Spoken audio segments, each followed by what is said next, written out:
স্বাগতম, আশা করি তোমরা ভালো আছো। আজকে আমরা জৈব রসায়ন ও জৈব যৌগ নিয়ে আলোচনা করব। জৈব রসায়নের সংজ্ঞা। জৈব রসায়ন বলতে কি বুঝি আসলে? কার্বন গঠিত যৌগ সমূহের রসায়ন হচ্ছে জৈব রসায়ন। বলেছে যে কার্বন দ্বারা গঠিত যে সমস্ত যৌগ আছে সেগুলি রসায়নটা হচ্ছে জৈব রসায়ন। The organic chemistry is the chemistry of carbon compound. অন্যভাবে বলা যায়, রসায়ন বিদ্যায় যে শাখায় হাইড্রোকার্বন ও হাইড্রোকার্বনের জাতকসমূহের গঠন, প্রস্তুতি, ধর্ম, শনাক্তকরণ প্রভৃতি নিয়ে আলোচনা করা হয় তাকে জৈব রসায়ন বলা হয়। অর্থাৎ রসায়ন বিদ্যার একটা শাখা, যে শাখায় হাইড্রোকার্বন এবং এই হাইড্রোকার্বনের জাতকসমূহ, জাতক বলতে হাইড্রোকার্বন থেকে যে সমস্ত জৈব যৌগ প্রস্তুত করা হয় বা যাদের সাথে অন্য জৈব যৌগের মিল আছে তাদের জাতকসমূহের গঠন, প্রস্তুতি, ধর্ম এবং কিভাবে তাদেরকে আইডেন্টিফাই করা হয় প্রভৃতি বিষয় নিয়ে আলোচনা করা হয়, সেটা হচ্ছে জৈব রসায়ন। অপরদিকে জৈব যৌগ বলতে কি? আমরা যেহেতু জৈব যৌগ নিয়ে জৈব রসায়নে আলোচনা করবো, তাহলে জৈব যৌগটা কি? জৈব যৌগ হচ্ছে কার্বন এবং হাইড্রোজেনের সমন্বয়ে গঠিত যৌগসমূহ হলো হাইড্রোকার্বন। অর্থাৎ যদি কার্বন এবং হাইড্রোজেন থাকে তাহলে তাদের সমন্বয়ে গঠিত যৌগসমূহ হলো হাইড্রোকার্বন। এই হাইড্রোকার্বন এবং হাইড্রোকার্বনের জাতক সমূহকে জৈব যৌগ বলা হয়। অর্থাৎ এই হাইড্রোকার্বন থেকে যে সমস্ত জাতক সমূহ পাওয়া যায় তাদেরকে বলা হয় জৈব যৌগ। হাইড্রোকার্বনের সাথে nitrogen, oxygen, sulphur, phosphorus, halogen যুক্ত হয়ে হাইড্রোকার্বনের জাতক সমূহ উৎপন্ন হয়। উদাহরণ যেমন মিথেন একটা জৈব যৌগ, methyl chloride CH3Cl, methanol, methyl amine ইত্যাদি হলো জৈব যৌগের উদাহরণ। অন্যভাবে বলা যায়, উৎস ও প্রস্তুত প্রণালী নির্বিচারে কার্বনের যৌগসমূহকে জৈব যৌগ বলে। এক্ষেত্রে যেমন calcium carbonate, sodium carbonate, carbon dioxide ইত্যাদি কার্বনের যৌগ হওয়া সত্ত্বেও জৈব যৌগ নয়। এরা যদিও কার্বনের যৌগ, বাট এরা জৈব যৌগ নয়, এরা আয়নিক যৌগ, কার্বন ডাইঅক্সাইড সমযোজিত যৌগ। জৈব যৌগের ধর্ম, বৈশিষ্ট্য or properties of organic compound। কোন জৈব যৌগের বা কোন কম্পাউন্ডের দুই ধরনের ধর্ম থাকে, একটা হচ্ছে ভৌত ধর্ম আর একটা হচ্ছে রাসায়নিক ধর্ম। তো ভৌত ধর্ম দেখে আমরা যে সাধারণত তাপমাত্রায় বেশিরভাগ জৈব যৌগ তরল কিংবা গ্যাসীয়। অর্থাৎ আমাদের যে সমস্ত জৈব যৌগ ব্যবহার করব বেশিরভাগ তরল এবং গ্যাসীয়। তোমরা বলতে পারো যে গ্যাসীয়টা কি? গ্যাসীয় যেমন মিথেন, ইথেন এগুলা গ্যাস। অর্থাৎ আমরা যেই সমস্ত গ্যাস সিলিন্ডারে ব্যবহার করি, যেমন রান্নার কাজে ব্যবহার করি, সেগুলো হচ্ছে আমাদের জৈব যৌগ, যেগুলো হচ্ছে গ্যাসীয়। তরল কোনগুলা? তরল যেমন কেরোসিন তেল, ডিজেল, পেট্রোল ইত্যাদি তরল জৈব যৌগ। তবে অধিক আণবিক ভর বিশিষ্ট জৈব যৌগসমূহ কঠিন হয়ে থাকে। বলা হচ্ছে যে যদি জৈব যৌগের আণবিক ভরটা অনেক বেশি হয় তাহলে সেটা কঠিন হয়ে থাকে। যেমন উদাহরণ আমরা মোমবাতি যদি আসি, সেটা অবশ্যই কঠিন একটা পদার্থ। এখানে উদাহরণ আছে যেমন ন্যাপথালিন, ফেনল, বেনজোইক অ্যাসিড ইত্যাদি। স্থায়িত্ব। জৈব যৌগসমূহ সমাজে বন্ধন প্রকৃতির হয়, এদের বন্ধন দৃঢ় হয়, ফলে অণুগুলো স্থায়ী হয়। গলনাঙ্ক, স্ফুটনাঙ্ক। জৈব যৌগের অণু মধ্যস্থ আকর্ষণ কম হয়, এদের গলনাঙ্ক স্ফুটনাঙ্ক সাধারণত কম হয়। এদের গলনাঙ্ক স্ফুটনাঙ্ক কম হয়।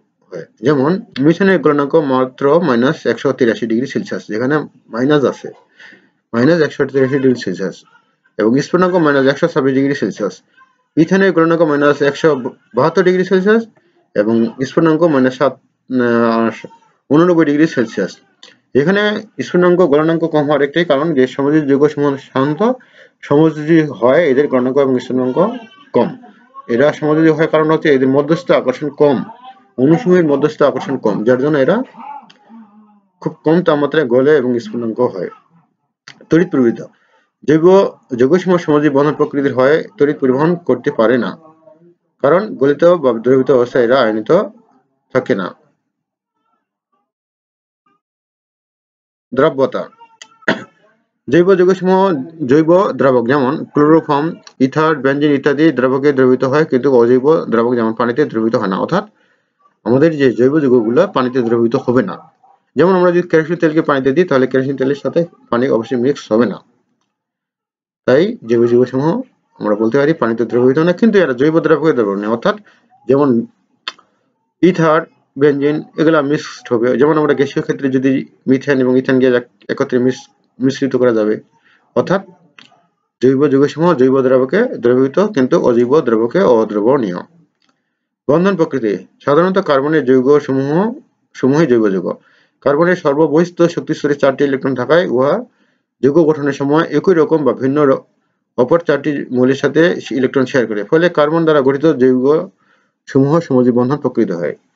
এই কার্বন দ্বারা গঠিত অর্থাৎ জৈব যৌগসমূহ হচ্ছে সমযোজী বন্ধন। কারণ হচ্ছে একটি কার্বনের সাথে 4টি ইলেকট্রন কি করে কার্বনের সর্ববহিস্থ শক্তিস্তরে 4টি ইলেকট্রন অপর 4টি ইলেকট্রনের সাথে, এবং এই 4টি ইলেকট্রন 2টা মৌল হতে পারে, 4টি মৌল হতে পারে, অর্থাৎ ভিন্ন মৌলের সাথে ইলেকট্রন শেয়ার করে, এই জন্য সমযোজী প্রকৃতির হয়। জৈব যৌগের প্রাচুর্যতা। এই কার্বন মৌলের একটি বিশেষ বৈশিষ্ট্য এই যে ইহা বা উহা একক বন্ধন, দ্বিবন্ধন এবং ত্রিবন্ধন দ্বারা অপর মৌলের সাথে যুক্ত হয়ে ভিন্ন ভিন্ন যৌগ গঠন করতে পারে। কার্বনের একটা বিশেষ ধর্ম হচ্ছে যে এরা একক বন্ধন হয়, দ্বিবন্ধন হয় এবং ত্রিবন্ধন হয়ে বিভিন্ন মৌলের সাথে যুক্ত হয়ে ভিন্ন ভিন্ন যৌগ গঠন করতে পারে। তাছাড়া কার্বনের রয়েছে কেটেনেশন ধর্ম। আমরা পড়ছিলাম যে কেটেনেশন হচ্ছে জৈব যৌগের একটা গুরুত্বপূর্ণ ধর্ম। কেটেনেশন ধর্মের কারণে কার্বন পরমাণুসমূহ নিজেদের সাথে যুক্ত হয়ে বিভিন্ন আকার ও আকৃতির দীর্ঘ শিকল বিশিষ্ট যৌগ গঠন করতে পারে। তাহলে আমরা এখানে দেখি যে কার্বনের আছে কেটেনেশন ধর্ম। এই কেটেনেশন ধর্মের জন্যই এরা জৈব যৌগের সংখ্যা অনেক বেশি, অর্থাৎ জৈব যৌগের প্রাচুর্যতা অনেক বেশি। এছাড়াও জৈব যৌগের আরেকটা প্রাচুর্যতার কারণ হচ্ছে সমানতা। জৈব যৌগের অপর একটি বিশেষ বৈশিষ্ট্য হলো সমানতা। যেসব যৌগের আণবিক ভর একই কিন্তু গাঠনিক প্রকৃতির ভিন্নতার কারণে ভিন্ন ধর্ম বিশিষ্ট যৌগে পরিণত হয়, তাদেরকে পরস্পরের আইসোমার বলা হয়। এখানে বিষয়টা হচ্ছে যে সমানতা জৈব যৌগের একটা গুরুত্বপূর্ণ বৈশিষ্ট্য। সমানতা হচ্ছে যে একই যৌগের আণবিক সংকেত এক কিন্তু ভিন্ন ভিন্ন আকৃতিতে গঠন করতে পারে, যার জন্য তার ধর্ম এবং বৈশিষ্ট্য সম্পূর্ণ আলাদা। এই জন্য অর্থাৎ কার্বনের কেটেনেশন এবং সমানতার জন্য জৈব যৌগের সংখ্যা অনেক বেশি। তোমাদের পরীক্ষায় যদি আসে অথবা কেউ যদি জিজ্ঞাসা করে যে জৈব যৌগের সংখ্যা বেশি কেন, জৈব যৌগের সংখ্যা বেশি এই জন্য যে কার্বনের কেটেনেশন ধর্মের জন্য আর সমানতার জন্য। জৈব যৌগের ব্যবহার বা প্রয়োগ। Applications of organic compound. আধুনিক জীবনযাত্রার মান উন্নয়নে এই উন্নত বিশ্বের সামগ্রিক অগ্রগতিতে রসায়নের যে শাখা গুরুত্বপূর্ণ অবদান রাখছে তা হলো জৈব রসায়ন।